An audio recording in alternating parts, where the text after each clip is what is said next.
नमस्कार. नमस्कार. कोण तुम्ही? बोला, काय झालंय? आओ उठा, असं बसू नका, इथं खुर्चीवर बसा. नाही ना ग, मी इथंच बरं आहे. अहो बसा इथे. बाबासाहेबांनी पाहिलं ना तर खरडपट्टी काढतील. बरोबर बोललात सहस्त्रबुद्धे. बोला, काय झालंय? आमच्यातला एक व्यक्ती शिकून लय मोठा बॅरिस्टर झाला. आमच्या सारख्या लोकांसाठी काय बाय करतो म्हणून मी त्या देवाला म्हणजे आमच्या बाबासाहेबांनी बघायला आलतोय. अरे क्या बात है. वा, सुंदर. काय चित्रे सहस्त्रबुद्धे, काय चाललंय? हे पहा, तुमचा भक्त फार लांबून भेटायला आलाय. या. अहो हे काय करताय? हेच मला संपवायचंय. व्यक्तिपूजा, मूर्तीपूजा, त्यामुळेच तर इतकी वर्ष गुलामगिरीत घालवली आपण. माणसाला माणूस म्हणून कधी स्वीकार करणार? बसा. अहो आम्ही किती वेळचं सांगतोय, ऐकतच नाही येत. या बसा बसा.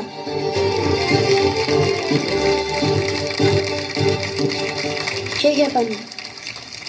नाही ना ग, तुम्ही वरच्या जातीचे, आम्ही खालच्या जातीचे. मी कसं तुमच्या पेल्याला शिवणार? तुम्ही वरनं पाणी टाका, मी उंचडीनं पितो. अहो आम्ही जन्मानं कुठल्या जातीचं आहोत ते महत्वाचं नाही. आम्ही बाबासाहेबांचे विचारांचे पाईक आहोत. घ्या पाणी. वा वा वा, फार सुंदर. नमस्कार. नमस्कार. या टिप्पणीस या. अनंत गंगाधरराव हे सुरेंद्र टिप्पणीस, महाड नगरपालिकेचे प्रमुख. टिप्पणीसांचा एक लेख मी वाचला, अत्यंत सुंदर, ज्यात तिने असे नमूद केले होते की सरकारी मालमत्ता सगळ्यांसाठी खुली आहे. त्यावर समाजाचा कुठलाही घटक आपला दावा सांगू शकत नाही. अगदी बरोबर. त्यामुळेच मी असं ठरवलं आहे की सामाजिक समतेसाठी आणि अस्पृश्यतेचा भेद मिटवण्यासाठी आपण मार्चच्या 14 तळ्याचा सत्याग्रह करणार. वा, म्हणजे निसर्गाने दिलेले पाणी सगळ्यांसाठी खुले आहे, त्यावर सगळ्यांचा समान अधिकार आहे, हे सांगणारा सत्याग्रह. काय थोर विचार.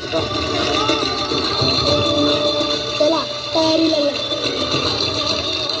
आणि तुम्ही पण येणार ना? माझा बाबासाहेब जिथं म्हणून मी तिथं बिनदिक्कत येणार. मग चला.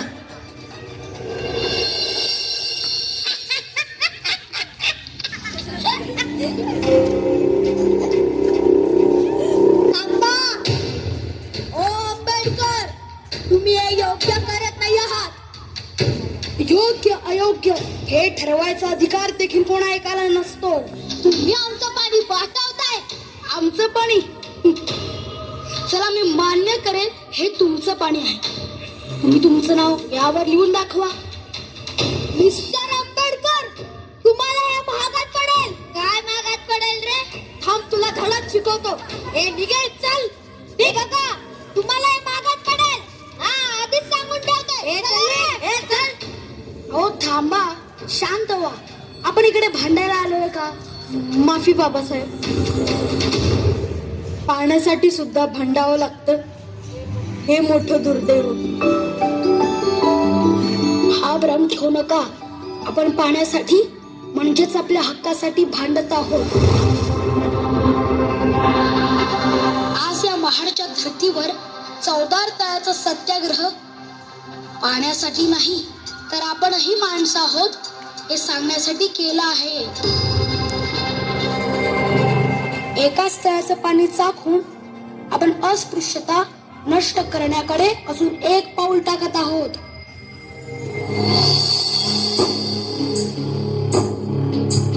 महाडच्या तळ्याचं पाणी पेटल ग बाई. महाडच्या